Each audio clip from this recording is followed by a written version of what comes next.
प्यारे बच्चों, मैं अजय चौरसिया आपका अपने YouTube channel maths by Ajay Chaurasia classes में स्वागत करता हूं। आज के इस वीडियो में आप सीखेंगे 2025 सेट 3 जिसका कोड है BX। जैसा कि आपको मैंने पीछे वीडियो में सबसे पहले सेक्शन बी किया है, सेक्शन बी जिसको हम खंड बा कहते हैं। तो सेक्शन बी को आज हम सबसे पहले करेंगे। जो लॉन्ग क्वेश्चन होते हैं तो 6 नंबर के क्वेश्चन होते हैं। आंसर नंबर हमको देना होता है 3, 4, 5 में, इसमें दो प्रश्न दिए होते हैं और एक एक करना होता है। तो सबसे पहले बेटा आंसर नंबर 3, आंसर नंबर 3। अब 3 में पहला प्रश्न दिया है जो 6 नंबर का है। 2 अंकों की एक संख्या और उसके अंकों को उलटने पर बनी संख्या। तो बेटा अंक की जब भी बात आई तो आपको लिखना है माना की इकाई का अंक, माना की इकाई का अंक 22 और दहाई का अंक, दहाई का अंक x। तो संख्या आपको होगी, चूंकि दहाई क्या होती बेटा 10 की, तो संख्या हो गई 10x प्लस y। क्लियर। यहां पर इन्होंने कहा है 2 अंकों की एक संख्या उसके अंकों को उलटने पर बनी संख्या का योग 88 है। देखो बेटा संख्या और उसको उसके अंकों को उलट दो तो देखिए दहाई इकाई हो गया, इकाई दहाई हो गया, ये आपस में बदल रहे हैं। तो इनका योग कितना है 88, योग कितना 88। तो यहां से देखिए बेटा 11x plus 11y is equal 88। 11 का भाग दे दो तो x plus y is equal 88। 11 भाग दिया तो x plus y is equal 8। That's equation first. आगे उन्होंने कहा है संख्या के अंकों का अंतर, अंकों का अंतर, अंकों का अंतर कितना 4। अब देखो बेटा यहाँ कौन बड़ा कौन छोटा ये हमसे नहीं कहा गया, तो ये भी शर्त हो सकती है और या आप y माइनस एक्स भी 4 ले सकते हो। यहाँ हमको ये कंफर्म नहीं है कि इकाई बड़ा या दहाई बड़ा। तो इसी प्रकार आपके इन्होंने कहा ऐसी कितनी संख्या है, तो 2 संख्याएं बनेगी। तो देखिए बेटा समीकरण 2 अगर इसको मानते हैं तो समीकरण 1 प्लस 2 कर दीजिएगा, समीकरण 1 प्लस 2। तो जैसे ही किया तो आपका देखिए एक ये बाई बाई कर दिया, 2x बराबर 12, 2x इज इक्वल 12 है तो x बराबर 6 आएगा और x बराबर 6 है तो आपका y बराबर क्या हो गया बेटा, x बराबर 6 रख दीजिएगा तो y बराबर 2। तो संख्या हो गई आपकी 10x प्लस y, तो 10 गुणे 6 प्लस 2 अर्थात 62। जब इसको लगाएंगे तो यहाँ पर देखिए बेटा y माइनस एक्स, यहाँ से क्या आएगा y बराबर 6 आएगा और x बराबर 2 आएगा। तो संख्या आपकी हो जाएगी 26। तो संख्या कितनी बनेगी 2, क्योंकि 62 या 26। दूसरी बात अंकों का जब हम इनको उलट गए तो दोनों को देखो 62 और 26 जोड़ दीजिएगा तो 88 हो जाएगा। अंतर देखो 6 में से 2 गया या इधर 6 में से 2 गया तो आपका 4 बचा। तो इस प्रकार इस क्वेश्चन को हम आसानी से कर सकते हैं। अब इसका अथवा हो गया, अथवा जो कि पेपर में तो एक ही करना है, यहाँ पर हम दोनों को समझेंगे। इन्होंने कहा एक आयताकार मैदान की लंबाई उसकी चौड़ाई के 2 गुने से 9 मीटर अधिक है। देखो बेटा जो लंबाई है वह चौड़ाई से पूछा है तो छोटी राशि चौड़ाई है, तो आप मान लो माना की चौड़ाई, माना की चौड़ाई बराबर x मीटर। ये मैंने क्या मान लिया, चौड़ाई मान लिया। लंबाई इन्होंने कहा है चौड़ाई के 2 गुने से 9 मीटर अधिक है, तो लंबाई हो गई चौड़ाई का 2 गुना कर दो, इसका 2 गुना किया तो 2x हो गया, 9 मीटर अधिक कर दो तो 2x प्लस 9 मीटर हो गया। आगे उन्होंने कहा कि क्षेत्रफल 810 है, तो बेटा क्षेत्रफल कितना है 810 मीटर स्क्वायर। तो लंबाई गुणे चौड़ाई होता है तो देखिए बेटा 2x plus 9 into x is equal 810, multiply कर दिया तो 2x square plus 9x minus 810 is equal 0। ठीक है बेटा। अब हमने क्या किया दाएं बाएं का गुणा किया। देखो बेटा 2 गुणे 810, इसके गुणनखंड कर लिए 2। देखो बेटा 3 3 9 3 27 3 81 2 और 5 इस तरह गुणा कर लिया। 2x² प्लस यहाँ लिखेंगे 45 माइनस 36 x और माइनस 810 का 0। तो 2x² plus 45x minus 36x minus 810 बराबर 0। यहाँ से x का मान लिया तो 2x प्लस 45 माइनस यहाँ 18 का मान लिया, 18 का मान लिया, 18 दूनी 36 यहाँ प्लस हो जाएगा। तो देखिए 18 2x प्लस 45 और यहाँ हो जाएगा x माइनस 18 का 0। देखो यहाँ से नेगेटिव वैल्यू आएगी तो आप लिखोगे यदि x माइनस 18 बराबर 0 तो x बराबर हो गया 18। तो आपकी चौड़ाई क्या होगी, हमसे पूछा है यहाँ पर प्रश्न में लंबाई और चौड़ाई का, तो चौड़ाई हो गई आपकी 18 मीटर। अब बात करते हैं लंबाई की, तो लंबाई हमारी है 2x प्लस 9 तो 2 गुणे 18 और प्लस 9 तो 36 और 9 45। ठीक है, क्वेश्चन नंबर 4। तो देखो बेटा आंसर नंबर 4 चूंकि 2 दिए होंगे पहले हम 4 को करेंगे। एक समतल जमीन पर खड़ी मीनार की छाया की स्थिति 30 मीटर अधिक हो जाती है जब सूर्य का 60 अंश से घटकर 30 अंश हो जाता है। देखो बेटा ये रही मीनार, ये मीनार, इसका नाम दे दो बेटा A और B। ये मीनार है, सूर्य का कोण बन रहा होगा तो ऊपर से बनेगा। ये कोण मान लो पहले कितना था 60, देखो बेटा 10 कोण है, अब नंबर कोण बन रहा है कितना था 60। उसके बाद इन्होंने कहा है कि उसकी जो छाया इधर बनी होगी यहाँ से ये मान लो C, ये छाया बनी यहाँ से यहाँ तक, ये x मीटर मैंने मान लिया, इसकी ऊंचाई को h मीटर मान लिया। क्लियर। अब छाया जो है 30 मीटर अधिक हो जाती है, तो अब ये छाया आगे जब कोण बन गया ये कितना 30,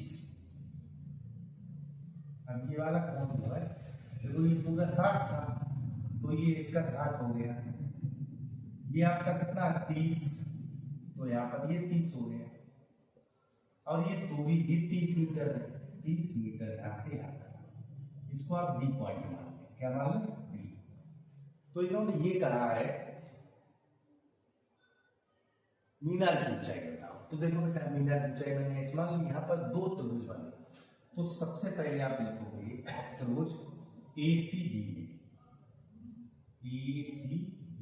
देखो इस त्रिभुज में कोण दिया है 60 तो tan 60 is equal h upon x, तो ये √3 होता है, √3x is equal h, that's equation first. फिर हम लिखेंगे त्रिभुज ADB। यहाँ पर देखो ADB में लिखेंगे tan 30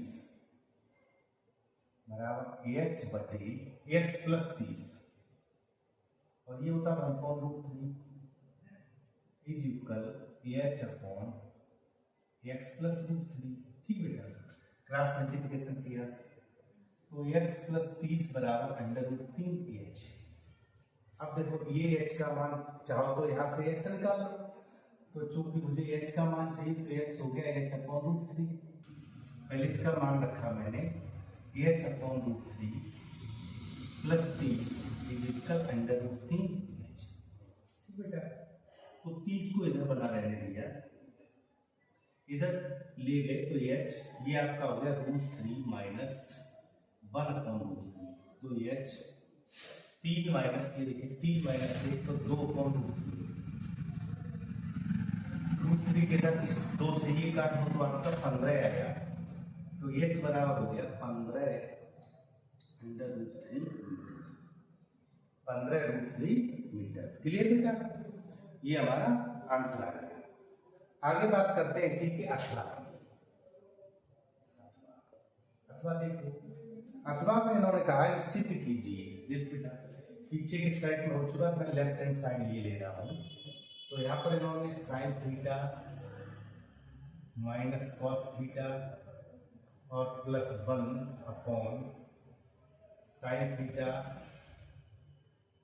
प्लस कॉस थीटा और -1। इस तरह सवाल दिया हुआ है जो सेक और +10 में हमको लगाना है। तो देखिए बेटा, इसमें क्या करेंगे हम, परमेट रख देंगे। ये देखिए इसी राशि का sine theta plus cos theta और ये माइनस दिया गया +1 का ऊपर नीचे गुणा कर देंगे। Sine theta plus cos theta और +1। ठीक, देखिए हर में क्या हो गया, वर्गांतर हो गया। तो वर्गांतर का मतलब पहली संख्या का वर्ग और माइनस दूसरी संख्या का। क्लियर, मल्टीप्लाई किया। तो देखो पहले साइन का मल्टीप्लाई पूरे हो जाएगा। तो आपका हो गया sign square theta plus sine theta cos theta और प्लस का साइन थीटा। क्लियर। अब माइनस कॉस का करेंगे तो minus cos theta sine theta minus का कॉस स्क्वायर थीटा और माइनस का कॉस थीटा। अब हम करेंगे गुणा बन का, तो प्लस का साइन थीटा प्लस का कॉस थीटा और प्लस का वन। अब देखो कुछ कट जाएगा, तो यहाँ पर ध्यान दीजिएगा साइन थीटा कॉस थीटा ये माइनस ये प्लस कट गया और कॉस थीटा साइन थीटा ये वाला देखो बेटा, ये आपका माइनस है कॉस और ये आपका प्लस कॉस, ये भी कट गया। अब यहाँ पर देखिएगा साइन स्क्वायर साइन थीटा और एक साइन थीटा, तो 2 साइन थीटा हो गया, वो 1 रह गया। तो इसको आप लिख लीजिएगा साइन स्क्वायर थीटा साइन और sine 2 sine theta 2 sine theta. अब आपका 1 और माइनस कॉस स्क्वायर तो +1 माइनस ये बचा। यहाँ होल स्क्वायर खोल लीजिएगा तो पहली का वर्ग धन दूसरी का वर्ग धन दोनों के गुणनफल का दूंगा साइन थीटा और कॉस थीटा। क्लियर, और माइनस। क्लियर। अब यहाँ देखो बेटा सर्व संख्या क्या होता है, sign square theta plus cos square theta 1 होता है। तो आप इसको लिख सकते हो कि sign square theta plus 2 sine theta और प्लस का इसको लिख सकते हो साइन स्क्वायर थीटा। हर में देखो ये मान क्या हो गया 1 plus 2 sine theta cos theta minus. यहाँ देखो 1 से 1 खत्म, साइन स्क्वायर 2 साइन स्क्वायर हो गया। इसको आप लिख सकते हैं 2 साइन स्क्वायर थीटा और प्लस 2 साइन थीटा और अपॉन में 2 साइन थीटा और कॉस थीटा। 2 साइन थीटा अंश से काम हो जाएगा, तो यहाँ बचेगा साइन थीटा और प्लस 1 और नीचे लिखा है 2 sine theta into cos theta. तो देखो 2 से 2 साइन से, अब इसको अलग अलग डिवाइड कर दो तो आप लिख सकते हो साइन थीटा बटे कॉस थीटा प्लस 1 बटे कॉस थीटा। तो साइन बटे कॉस क्या होता है बेटा टेन थीटा और 1 बटे कॉस क्या हो जाएगा सेक थीटा और यही आपका राइट हैंड साइड है। तो देखो दोनों मैंने कर दिए आपको। चलते हैं बेटा अगले प्रश्न पर। यहाँ पर इन्होंने ये कहा हुआ है, आंसर नंबर 5 की बात करते हैं। 5 देखिए बेटा 5वें में इन्होंने कहा है 14 सेंटीमीटर भुजा वाले घनाकार ब्लॉक के ऊपर। देखो बेटा एक घनाकार ब्लॉक है, घन के आकार का इस तरह का एक ब्लॉक है, बहुत ध्यान समझिएगा। पीछे इस तरह का एक सेट में क्वेश्चन हो भी चुका है, अगर आपको ध्यान लो। बस यहाँ पर जो साइड है वो थोड़ा चेंज कर दी गई है। 14 सेंटीमीटर भुजा का घनाकार ब्लॉक, इसका जो भुजा दी है जिसको हम स्मॉल a से प्रदर्शित करते हैं वो दिया है 14 सेंटीमीटर। ठीक है, अब इसके ऊपर एक अर्धगोला रखा गया। तो बेटा इस भुजा के ऊपर ही तो रखा है, तो इस तरह मान लो ये अर्धगोला रखा है, इस तरह आपका ये अर्धगोला रख दिया गया। ठीक, अर्धगोला, ये अर्धगोला रख दिया गया इसके ऊपर। क्लियर। तो इन्होंने कहा कि अर्धगोले का अधिकतम व्यास, देखो बेटा इसका अगर हम त्रिज्या मान ले स्मॉल r, इसका अर्धगोले का, तो 2r बराबर कितना होगा 14। तो जो पहला प्रश्न है अधिकतम व्यास, तो व्यास आपका कितना हो जाएगा, उसकी भुजा के बराबर 14 सेंटीमीटर। अब इन लोग का इस ठोस का पृष्ठीय क्षेत्र, तो आप लिखेंगे ठोस का पृष्ठीय क्षेत्रफल। तो बहुत ध्यान से समझना, अगर ये अर्धगोला न रखा होता तो 6 गुणे भुजा का स्क्वायर इसका पृष्ठीय क्षेत्रफल होता। अब ये रख दिया गया, जब रख दिया गया तो इसने क्या किया कि जो ऊपर वाली सतह है उसको इतना घेर लिया, इतना घेर लिया, और ये वाला हिस्सा उस पर बढ़ गया। ये देखो बेटा, ये तो अंदर का छुप गया, ये वाला पोर्शन बढ़ गया, तो इसका ये वाला पोर्शन जो होता है जो खुला हुआ है वो हो गया 2πr²। लेकिन इतना जो अंदर का पृष्ठ इसने ढक लिया है वो कम कर दो, तो -πr², तो 6a² + πr² इसका पृष्ठीय क्षेत्रफल होगा। तो 6 × 14 का स्क्वायर 22/7, और यहाँ r कितना हो जाएगा 7 का स्क्वायर, इसको काट लीजिएगा। तो 6 × 196 इक्वल 7 दूनी 14 और 1 15, 6 ने 54, 5 नहीं 6 36, 6 ने 54 और 3 57, 6 का 6 5 11 प्लस 154, तो 6 4 10, 7 5 12 1 1330 सेंटीमीटर स्क्वायर, और इस आकृति का पृष्ठीय क्षेत्रफल हो गया। अब चलते हैं इसी के अथवा पर। देखो बेटा, अथवा में देख लो, अथवा में उन्होंने कहा एक ठोस एक अर्धगोले पर खड़े शंकु के आकार का। अर्धगोला है, देखो बेटा, जैसे ये मान लो अर्धगोला है, ठीक, ये अर्धगोला है, और इस अर्धगोले पर एक शंकु खड़ा है, इस शंकु खड़ा कर दिया, क्लियर। अब अर्धगोला बेटा, इसकी कुछ त्रिज्या रहेगी, इसकी सीमाला, चूंकि इसी पर खड़ा है तो इसकी भी त्रिज्या यही हो जाएगी। ये आपकी हो गई h, ये h क्या होगी, शंकु की ऊंचाई, बहुत ध्यान से समझिएगा, और ये हो गई इसकी तिर्यक ऊंचाई। अब इन्होंने कहा है कि जिनकी त्रिज्या है 2 सेंटीमीटर, तो r बराबर कितना दिया है 2 सेंटीमीटर, बहुत ध्यान समझिएगा, r बराबर कितना दिया गया 2 सेंटीमीटर। शंकु की l = 2√3, जो तिर्यक ऊंचाई है 2√2 सेंटीमीटर, ये दिया हुआ है। ठोस का आयतन पूछा है, तो सबसे पहले बेटा आयतन में मुझे ऊंचाई की आवश्यकता पड़ेगी, तो आप एक सूत्र जानते हैं, l² = h² + r²। यहाँ देखिए 2√2 का स्क्वायर करिएगा, h² और ये 2 का स्क्वायर, ये हो गया 8, इसको इधर लाइए -4 = h², तो फाइनली h² = 4 आया, अर्थात ऊंचाई भी आपकी 2 सेंटीमीटर आ। अब आप लिखोगे ठोस का आयतन, क्या निकालना बेटा हमको, ठोस का आयतन। तो अर्धगोले का आयतन प्लस शंकु का आयतन, अर्धगोले का आयतन होगा 2/3 πr³, शंकु का आयतन होगा 1/3 πr²h। सारी मान देखो बेटा, 2/3 पाई, r का वैल्यू 2 है तो 2 का क्यूब हो गया, प्लस 1/3 पाई, ये r भी 2 है और h भी 2 है, तो देखो बेटा पाई 2 का क्यूब, ये भी पाई 2 का क्यूब हो गया, तो पाई 2 का क्यूब तो कॉमन ले लिया, पाई और 2 का क्यूब कॉमन ले लिया, 2/3 और 1/3, 3/3 अर्थात ये 1 हो गया, तो आपका हो गया 2 दूनी 4 दूनी 8, 8 पाई सेंटीमीटर क्यूब, और इस ठोस का आयतन, ठीक है बेटा। हाँ तो बेटा दूसरे का देखिएगा, इसमें इन्होंने कहा है 2.5 सेंटीमीटर त्रिज्या वाली वृत्त कीजिएगा। देखो एक वृत्त बना लो,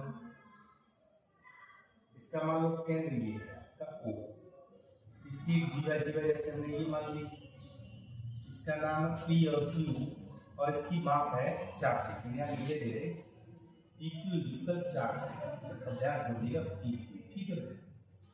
ये आपका जो इस यहाँ से केंद्र से जो दूरी है त्रिज्या कहलाती है, तो चाहे आप OP कह लो या OQ कह लो, ये कितना 2.5 सेंटीमीटर, ठीक। हम बेटा यहाँ पर चलो आगे, पहले इन्होंने ये कहा है P और Q पर स्पर्श रेखाएं परस्पर एक बिंदु टी पर प्रतिच्छेद करते हैं। जैसे मान लो इसकी स्पर्शी ये आई, ये स्पर्शी आई, इसकी स्पर्शी मान लो ये आई, तो ये दूसरे को बिंदु टी पर प्रतिच्छेद करते हैं। ये कहाँ पे मिल रही बेटा? टी पर। ठीक है, अब हम ये भी जानते हैं कि चाहे ये आपकी दूरी हो यहाँ से यहाँ तक और चाहे ये दूरी बराबर होती है, तो हम क्या करें, सबसे पहले इसको मिला दें और इस पॉइंट को लिख दें, जैसे पी क्यू टी है, यहाँ पर आर मार दें। आप एक तरफ से देखते जाइए, ये हमको मालूम है वो 2.5, इतना 2.5। ठीक है, ये टोटल 4 यहाँ से यहाँ कितना हो गया? 2 हो गया। अब अभी हम इस त्रिभुज में देख रहे हैं, त्रिभुज OPR, त्रिभुज OPR, बहुत ध्यान समझिएगा। OPR में निकालेंगे OR, तो देखो बेटा ये 90 डिग्री होगा, तो आप लिखोगे 2.5 का वर्ग इक्वल 2 का वर्ग और प्लस OR का वर्ग। क्लियर बेटा? ये हो गया 6.25 माइनस 4.00 इक्वल OR स्क्वायर, तो 2.25 OR स्क्वायर, तो OR आपका हो गया 1.5। कितना है बेटा? 1.5। यहाँ से यहाँ तक की ये दूरी कितनी हुई? 1.5। ये भी हमने फाइंड आउट कर ली, बहुत ध्यान समझिएगा। ये दूरी कितनी हुई? 1.5। अब अगर ये दूरी हमको पता चल जाए RT, तो हम PT भी निकाल सकते हैं। अब RT को समझिए बेटा, त्रिभुज PRT है, त्रिभुज PRT की पहली बात कर लेते हैं। यहाँ देखो बेटा PT स्क्वायर इक्वल 2 का स्क्वायर और प्लस RT। अब RT को जैसे मान लो हमने x मान लिया, अभी हमको पता नहीं है, x स्क्वायर कर दिया, इसको समीकरण 1 मान लो। चलो अभी समीकरण हम आगे देखते हैं। आप दोबारा त्रिभुज लगा दो OPT,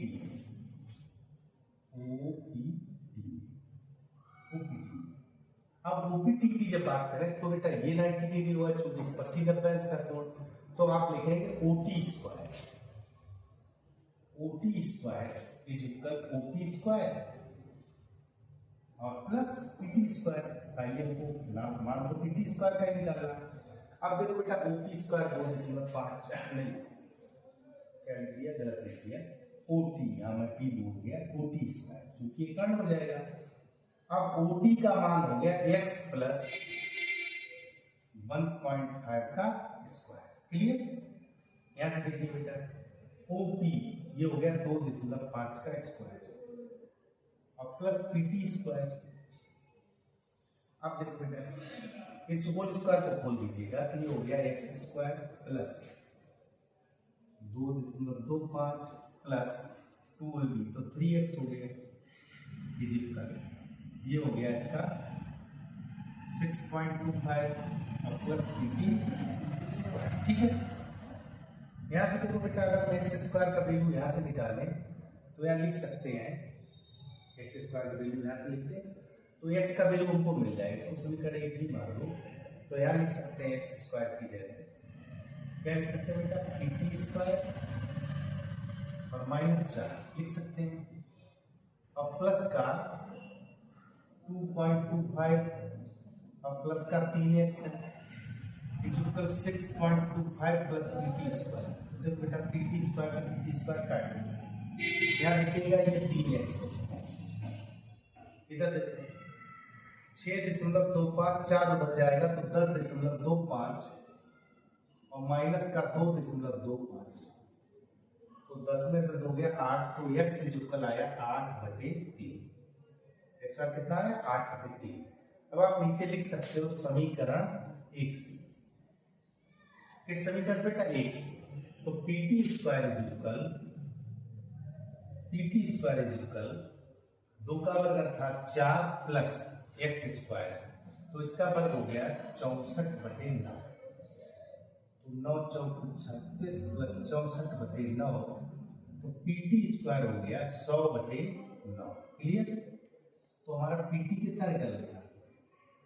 10/3 सेंटीमीटर, और ये हमारा PT का मान ज्ञात हो गया।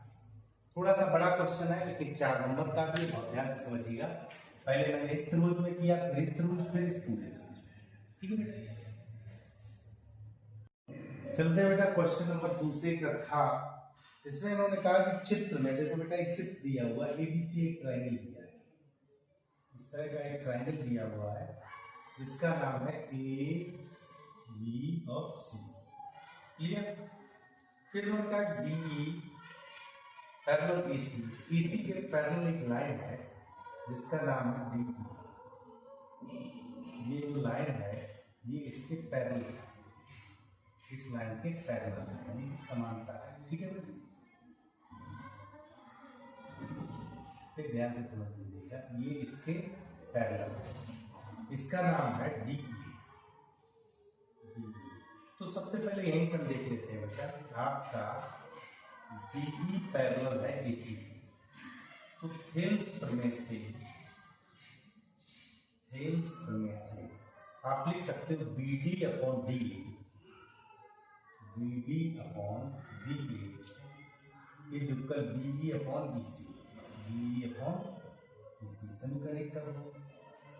फिर इन्होंने कहा DF एक और जो AE के पैरेलल, जैसे AE को मिला दिया तो इसके पैरेलल एक यहाँ लाइन आउट कर दी, ये वाली यहाँ नाम दे दिया DF।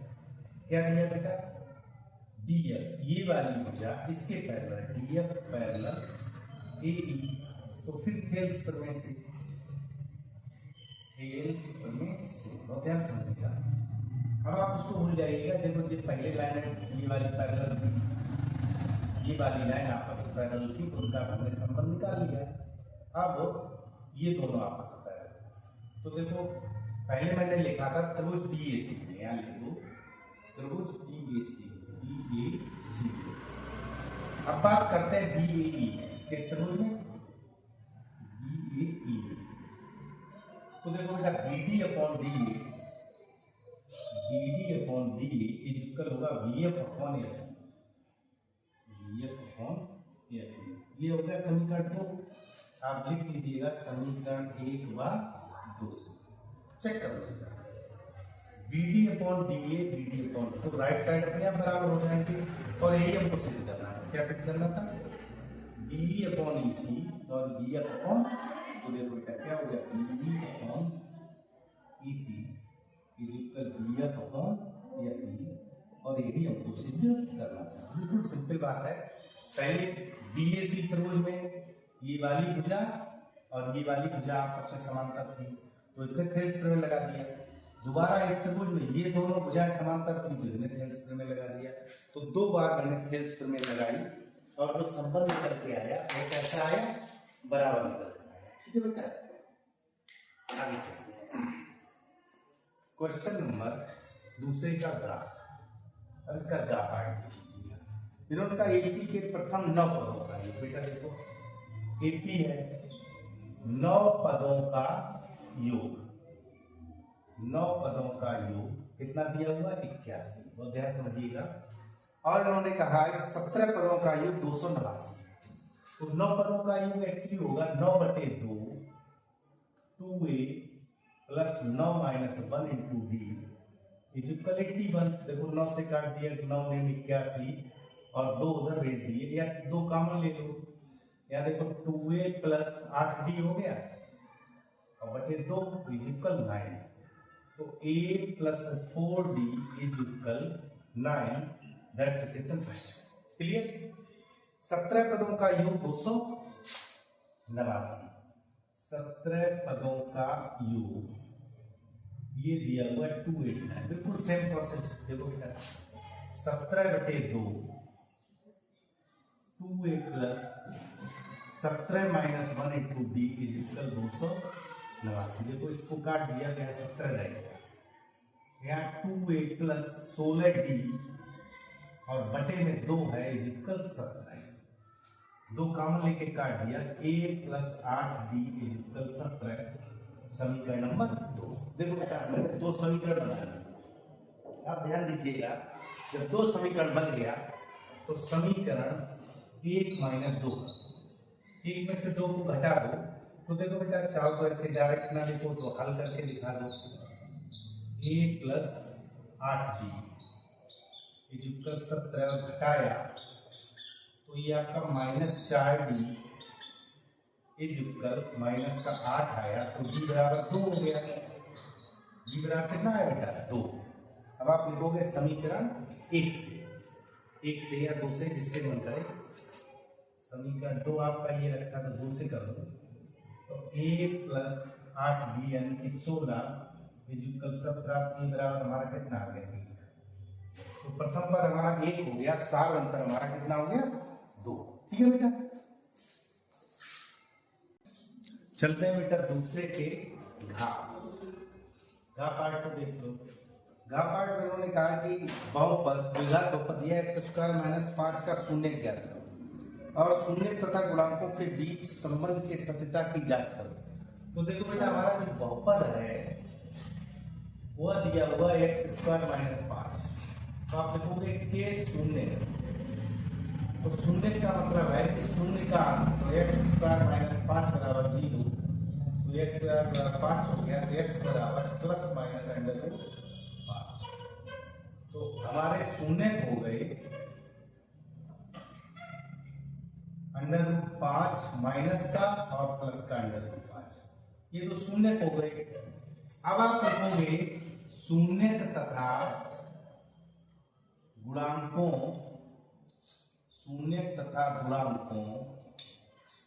में संबंध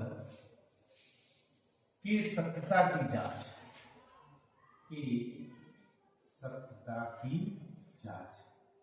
अब बेटा हम जांच करेंगे कि जो संबंध है वह सही है या गलत है। तो सबसे पहले लिखोगे शून्यकों का योग। तो देखो बेटा माइनस का √5 प्लस का √5 है तो जो क्या आ गया 0 आ गया। अब आप 0 को 0 टेक भी लिख सकते हो। तो आपका हो गया 0 का मतलब x का गुणांक तो -x का गुणांक और बटे x² का गुणांक। तो ये संबंध सही हो गया। अब आप लिखोगे शून्यकों का गुणनफल।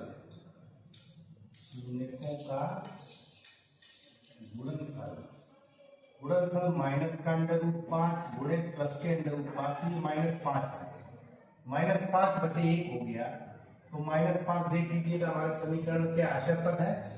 तो आप लिख सकते हो अचर पद बटे x² का गुणांक और ये सत्यता की जांच हो गई है। चलते बेटा अगले प्रश्न पर। इसमें उन्होंने ये कहा कि 35 नगरों की साक्षरता दर दी हुई है। माध्य पूछा तो देखो बेटा साक्षरता दर इसका है ये अन्य। तो आप लिखेंगे साक्षरता दर। अब वो भी किसमें परसेंटेज। ठीक है साक्षरता दर दी। तो देखो सबसे पहले इसी को लिखेंगे। यहाँ पर दिया वो 45 से 55 फिर 55 से 65 65 से 75 75 से 85 85 से 95। ठीक है बेटा। तो जब इस तरह का इंटरवल दिया हो तो हम माध्य के लिए हमेशा क्या निकालते हैं मध्यमान जिसको हम x कहते हैं। और ध्यान समझिएगा माध्य निकालेंगे और हमारे नगरों की संख्या ये दी नगरों की संख्या यानी कि ये फ्रीक्वेंसी है जिसको हम f से डिनोट करते हैं। तो देखो बेटा ये दिया वो 3 10 11 8 3 10 11 8 और ठीक बेटा।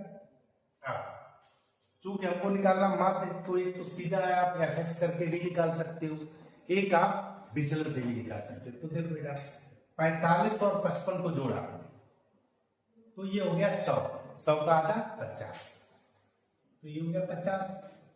इसको जोड़ा हो गया आपका 120 120 हो गया 120 का आधा 60 तो 10 का अंतर आया। बढ़ाते जाओ 10 70 80 और 90।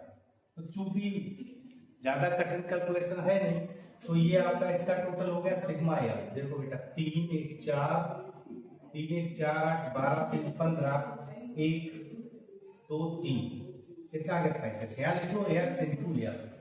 तो देखो 5 3 15 ये हो गया 600 11 सत्ते 77, 8 अट्ठे 64 और 9 तिया सभी टोटल 35 दिए हुए थे, तो ये आपका 35 हो गया। सिग्मा एक्सएफ कितना आया बेटा, जोड़ा आपने 2430। 2430। तो आप लिखोगे माध्य।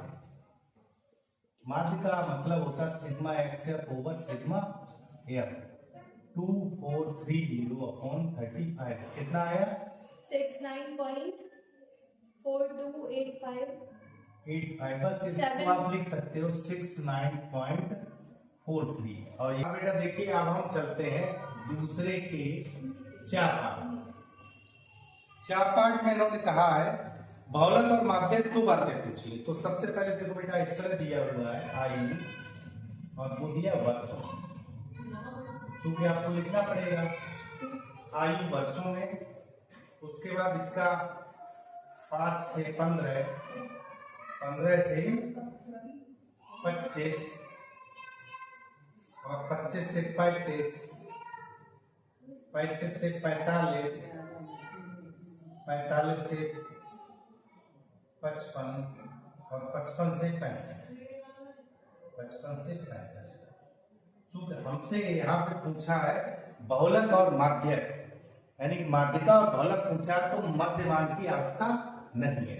तो यहाँ पर लिख लीजिएगा, ये रोगियों की संख्या दी है, रोगियों की संख्या, रोगियों की संख्या, इसको फ्रीक्वेंसी एफ है, ठीक है बेटा। तो ये आपका 6, 11, 6, 11, 21, 6, 11, 21, 23, 23 के बाद है 14 और 5, ठीक बेटा। इस तरह दिया हुआ है। अब हमसे सबसे पहले पूछा है, क्या पूछा, बहुलक। तो बहुलक के लिए देख लो बेटा, बहुलक। अब बहुलक के लिए कुछ चीजें हमको निकालनी पड़ेगी सबसे पहले। तो यार देखो, सबसे ज्यादा बारंबारता किसकी, इसकी, ठीक है बेटा। तो ये क्या बन गया F1, ये क्या हो गया F0 और ये क्या हो गया F2। और इसके सामने वाली जो लोएस्ट फ्रीक्वेंसी है ये आपका क्या हो गया L, ठीक। बहुलक बराबर लिखेंगे L प्लस, यहाँ लिखेंगे F1 minus F0, 2F1 minus F0 minus F2 और इंटू H। तो बिल्कुल, तो L का मान यहाँ देखिए 35 है, प्लस F1 आपका 23 माइनस 21, यहाँ देखो 2F1, तो ये हो गया 46 माइनस F0 आपका 21 है और F2 आपका कितना है 14 और इंटू में H है जो आपका 10 है। इनमें देखो अंतर कितना है हमारा 10। क्लियर, यहाँ देख लो 35 प्लस ये आपका 2 20 हो गया बटे, अब देखो क्या 4 1 5 35 और ये आपका कितना 46, तो कितना बचा 11। तो देखो बेटा 35 प्लस 11 1 11, कितना बचा 9, 11 88, 2 बचा तो 11 1 11, तो आप इसको लिख सकते हो 36.81।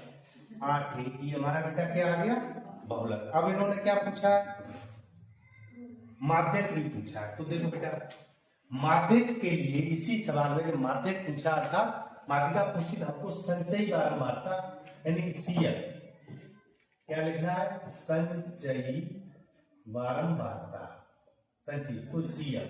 तो देखो 6 हो गया, 11 6 17 हो गया, 11 6 17 हो गया, 17 और ये जोड़ा तो 7 और 1 8 38 हो गया। इसको जोड़ा 8 3 11, 3 2 5 1 6, 4 1 5, 6 1 7 और ये। अब देखो बेटा, इसमें हमें सिग्मा एफ की आवश्यकता पड़ेगी। तो देखो बेटा 6 1 7 1 8 3 11 4 15 5 20 2 1 3 2 5 2 7 1 8, जो सिग्मा एफ होता है वो इसका अंतिम पद होता है। तो सबसे पहले यही सिग्मा एफ आपका क्या होता है, स्मॉल एन। तो एन बराबर बेटा क्या आ गया, एन बराबर सिग्मा एफ, जो हमारा है कितना 80। तो सबसे पहले n/2 निकालेंगे तो कितना है 40। अब n/2 40, इसमें देखो 40 वाला पद जो है वो ये वाला। अब पुरानी बात तो खत्म हो गई, तो 40 के आगे संचयी 12 मात्रा वाले में 61 है, तो ये वाली टेबल बन गई। अब यहाँ पर F1 F0 F2 था, लेकिन माध्यिका में क्या होगा बेटा, इसकी देखो L तो आपका वही 35 हो गया, ठीक है।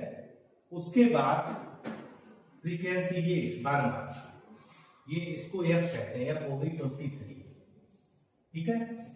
और एक आप CF होगा, तो CF आपका इससे पहले वाला, इसको लिखेंगे 38। अब देखिए बेटा, आप लिखेंगे माध्य, माध्य बराबर क्या होता है, L plus L/2 minus CF और बटे सिग्मा F बटे F और इंटू H। क्लियर बेटा? तो देखो 35 प्लस N/2 हमारा 40 आएगा, CF हमारा कितना 38 है, और इसकी बारंबारता कितनी है 23 लिख दो, और यहाँ पर कितना 10, तो 35 प्लस ये 2 तो 20 बटे 23, ठीक है, लगभग 9 होगा, तो लगभग 35.9 ये आपका क्या निकला है बेटा, माध्य है। तो ये हमारा क्वेश्चन जो है मैंने लमसम में लिख दिया है। आपका जो क्वेश्चन नंबर 2 है, 2 में का से लेकर 4 तक 6 पार्ट दिए होते हैं और आपको केवल 5 ही करने होते हैं, ठीक है बेटा।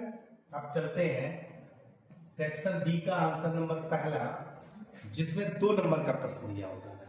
सबसे पहले इन्होंने कहा कि सिद्ध करो 6√3 एक अपरिमेय संख्या है, तो आप इसको क्या करोगे, उल्टा चलते हैं, देखो माना कि 6√3 एक परिमेय संख्या, क्या मानेंगे कि एक रैशनल नंबर है। माना कि 6√3 एक परिमेय संख्या है, तो 6√3 इज इक्वल P/Q, जहां Q is not equal 0। Clear? अब देखो बेटा, √3 को इधर रखा, उधर लिख दिया P/6Q। अब आप लिखोगे चूंकि √3 एक अपरिमेय संख्या है, ऐसी संख्या अपरिमेय, और P/6Q एक कैसी संख्या है, परिमेय संख्या है, ठीक। अब दोनों बातें कैसी होगी, अपोजिट, तो आप लिखोगे उक्त विरोधाभास है, उक्त विरोधाभास है, अतः 6√3 एक, मैं परिमेय मान गया था, लेकिन विरोध आ रहा है, तो एक अपरिमेय संख्या है। क्लियर? इसके खा पार्ट की बात कर लेते हैं। तो खा पार्ट में इन्होंने कहा है बिंदु Q बिंदुओं P और R से समदूरस्थ है। देखो बेटा, ये मान लो यहाँ पे Q बिंदु है जिसका कोऑर्डिनेट 0,1, ये 2 बिंदु दिए हैं, एक दिया है P, P का कोऑर्डिनेट है 5,-3, एक कोऑर्डिनेट दिया R, R का निर्देशांक x से समदूरस्थ है। इसका मतलब क्या दिया है कि QP इक्वल QR। क्लियर? तो देखो इसको निकाल लो, QP निकालेंगे तो 0-5 का वर्ग और प्लस 1 -3 का वर्ग, इधर निकाला 0-x का वर्ग और प्लस 1 - 6 का वर्ग, दोनों वर्ग कर दो।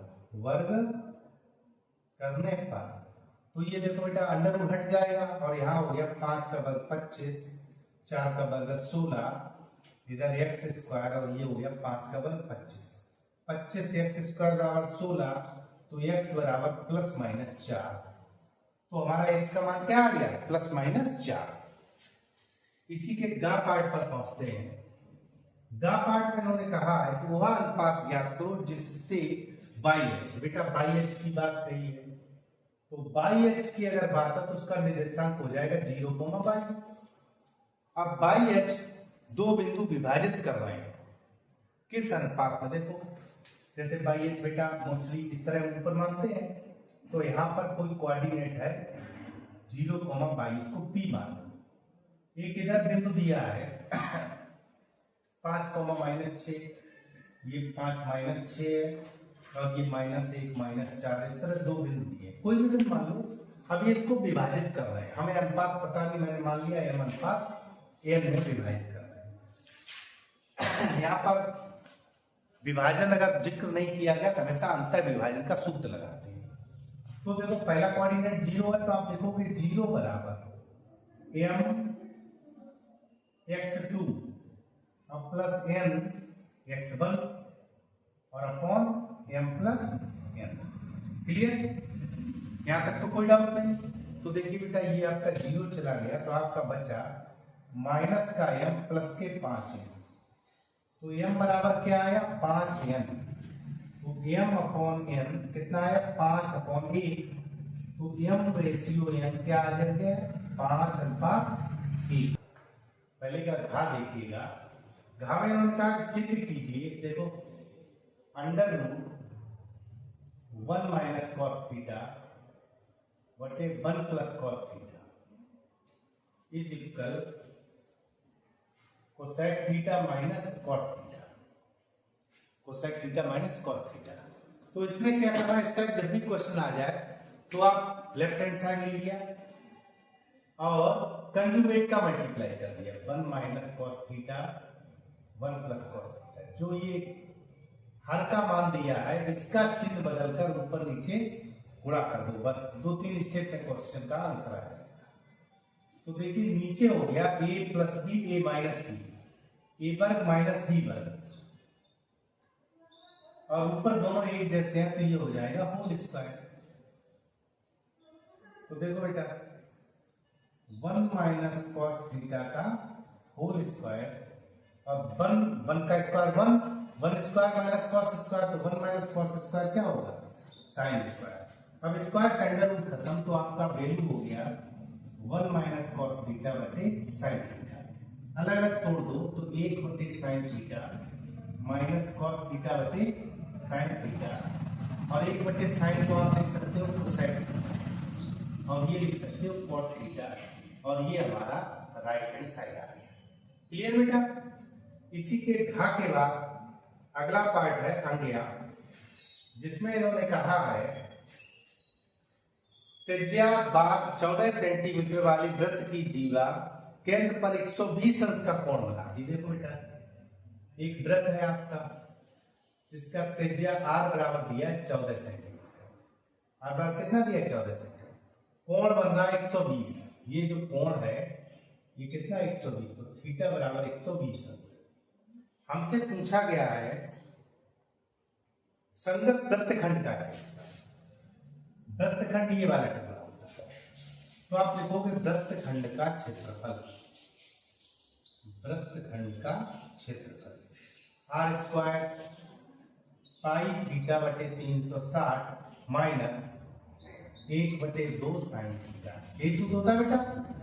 तो देखो ये हो गया 14 का स्क्वायर, यहाँ लिख दो पाई की जगह 22/7 लिखेंगे, 22/7, और थीटा की जगह 120 लिखेंगे, 360 माइनस 1/2 साइन 120।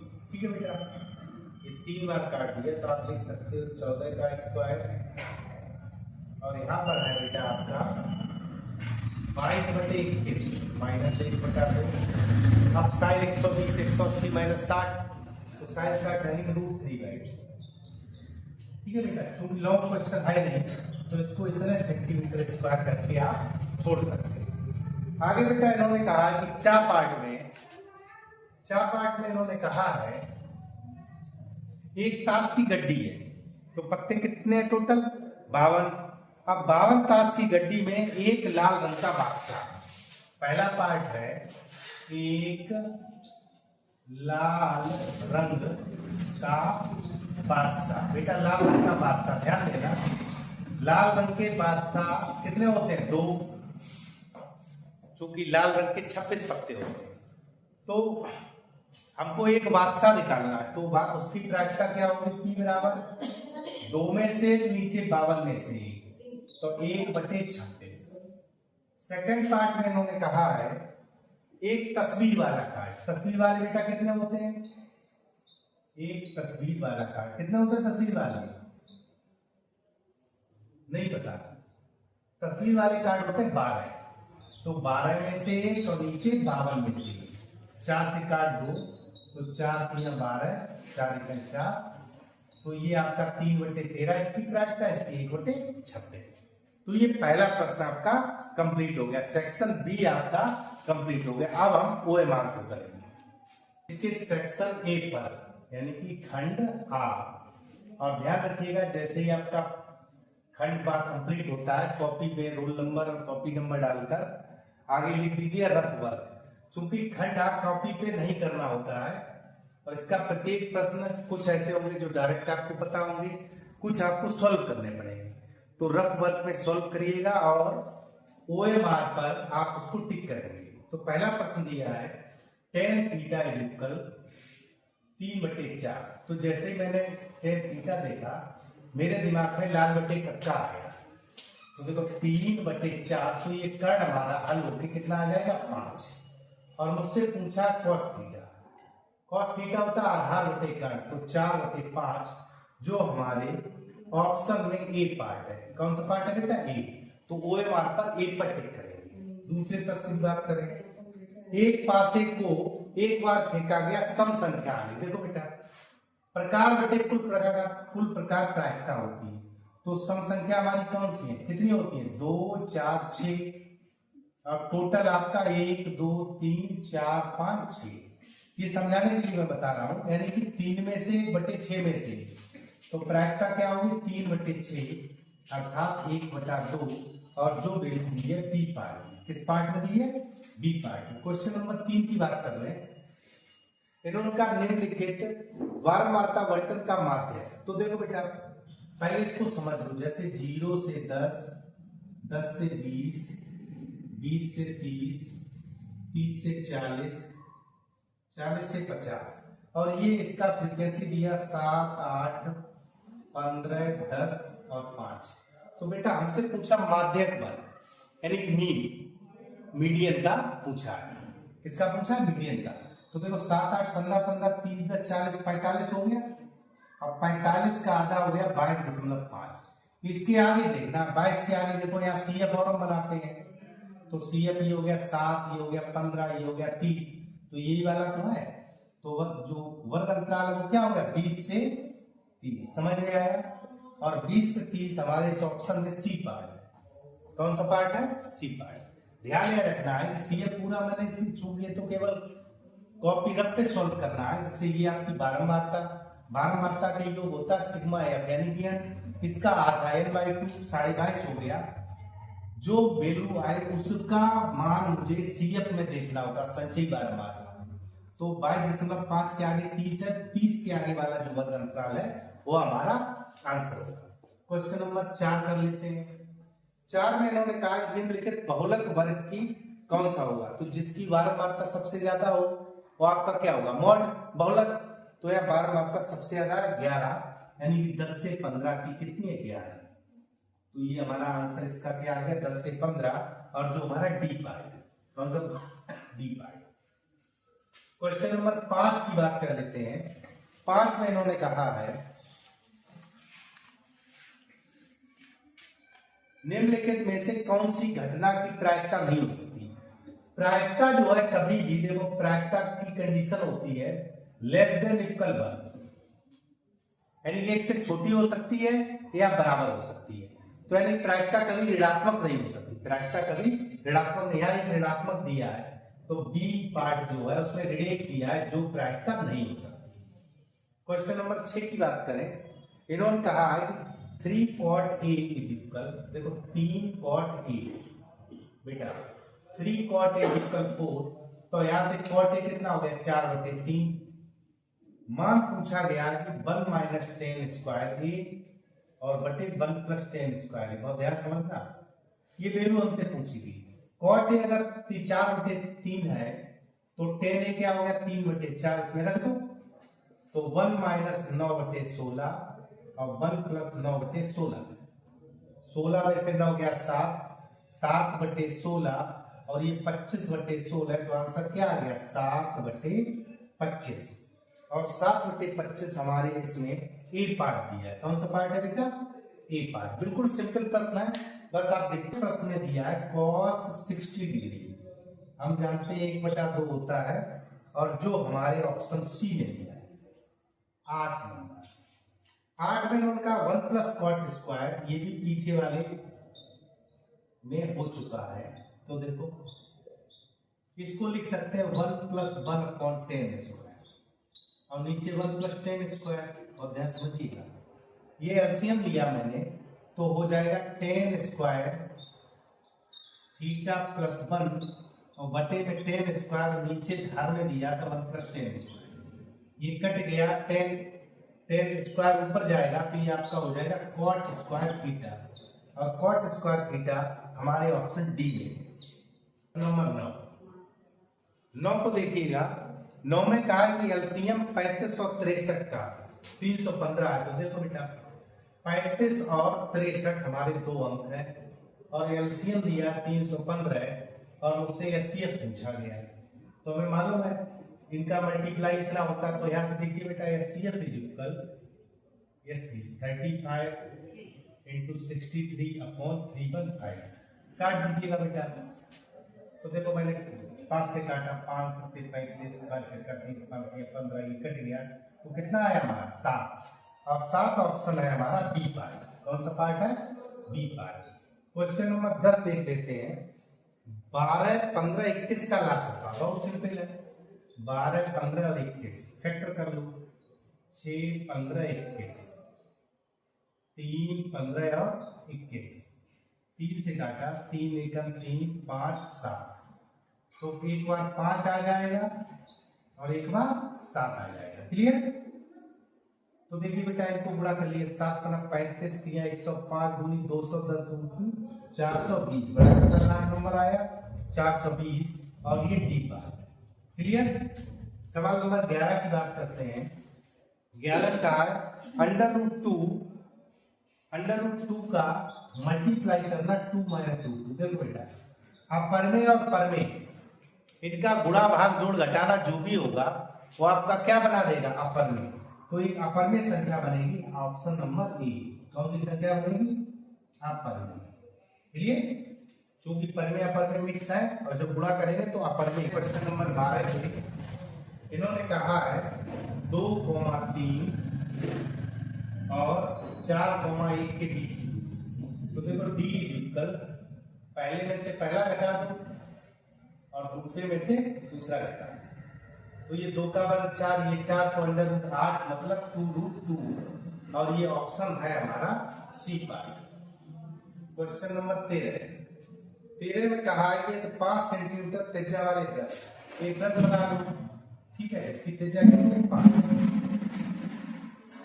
बिंदु P पर स्पर्श रेखा P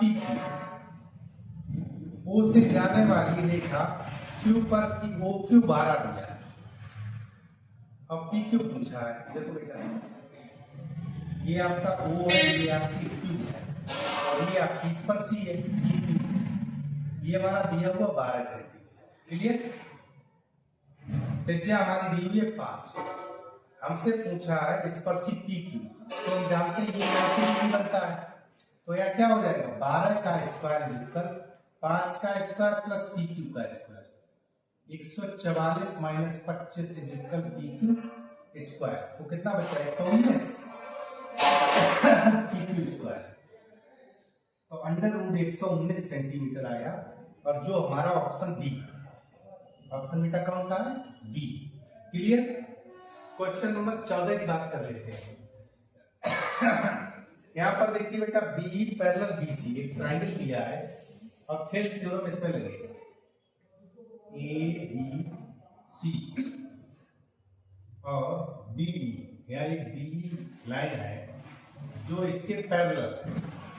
क्या गिवन है बेटा? DE पैरेलल BC, ये पैरेलल है, समांतर है।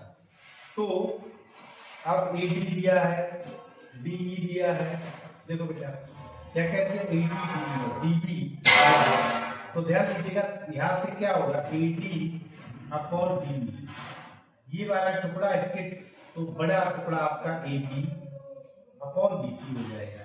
अब जो वैल्यू दी है वो देख लीजिएगा, BC मान निकालेंगे, AD का मान 3 है, डी का मान 4 है।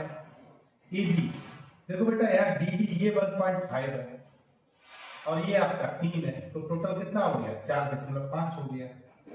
और बटे बीसी तो बीसी इधर जाएगा तो 4.5 गुणे 4/3 तो ये 1.5 आएगा। 15 चौकू 60 तो 6.0 यानी बीसी का मान कितना आया 6 सेंटीमीटर, जो हमारा ऑप्शन डी बनता है। कौन सा ऑप्शन है बेटा? तंजखंड का क्षेत्रफल कोण दिया 60 है। देखो बेटा 15 आर दिया है 6 सेंटीमीटर, कितना दिया है 6 सेंटीमीटर, थीटा दिया है 60 डिग्री। त्रिज्यखंड का क्षेत्रफल क्या होता है बेटा? पाई आर स्क्वायर थीटा बटे 360। तो पाई क्या लिखो 6 का स्क्वायर 60 बटे 360, ये काट दिया 6, ये काट दिया सेंटीमीटर स्क्वायर और 6 पाई सेंटीमीटर स्क्वायर हमारा ऑप्शन सी। ठीक है बेटा। क्वेश्चन नंबर 16 देख लेते हैं। 16 में उनका 10 सेंटीमीटर भुजा वाले दो घनों को मिलाकर एक ठोस बनाया गया, तो घनाकार प्रकृति घन की भुजा कितनी थी 10। जब दो घन मिला दिए, देखो बेटा दो घन आपस में मिला दिए तो ध्यान दीजिएगा, एक इसी तरह ये बन गया, आगे बढ़ जाएगा, ये आपका इस तरह आगे बढ़ जाएगा। ठीक है बेटा, इस तरह बढ़ गया, ध्यान दीजिएगा ये आपका इस तरह बढ़ा। तो अब आपकी लंबाई हो गई 10 + 10 20 सेंटीमीटर, चौड़ाई वही 10 रही, ऊंचाई वही 10 रही। हमसे पूछा पृष्ठीय क्षेत्र क्या होता है 2LB, तो 20 × 10 प्लस BH और प्लस HL, तो देखो 200 और 100 300 200 500 यानी 1000 सेंटीमीटर स्क्वायर और 1000 सेंटीमीटर स्क्वायर डी पार्ट दिया, डी पार्ट इतना क्लियर हुआ होगा। उसके बाद क्वेश्चन नंबर 17 पे चलते हैं। 17 में उन्होंने कहा कि द्विघात समीकरण के शून्य बताओ। देखो बेटा 6x² -3 शून्य पूछा है, तो 6x² - 7x = 0। ठीक है बेटा। जब आप इसको सॉल्व करोगे तो आपके ऑप्शन आएंगे 3/2 और -1/3 18 नंबर। 18 नंबर में इन्होंने कहा है रैखिक समीकरण। देखो बेटा दो रैखिक समीकरण और हलों की संख्या दी, जैसा पीछे मैंने आपको सिखाया कि 3 शर्तें होती हैं। जैसे यहाँ पर दिया 4/3x प्लस 2y = 8, दूसरा दिया 2x प्लस 3y = 12। तो A1 A2 सब तुलना करते हैं, तो देखो बेटा A1/A2 4/3/2 तो आपका 2/3 आएगा। B1/B2 ये आपका 2/3 आया।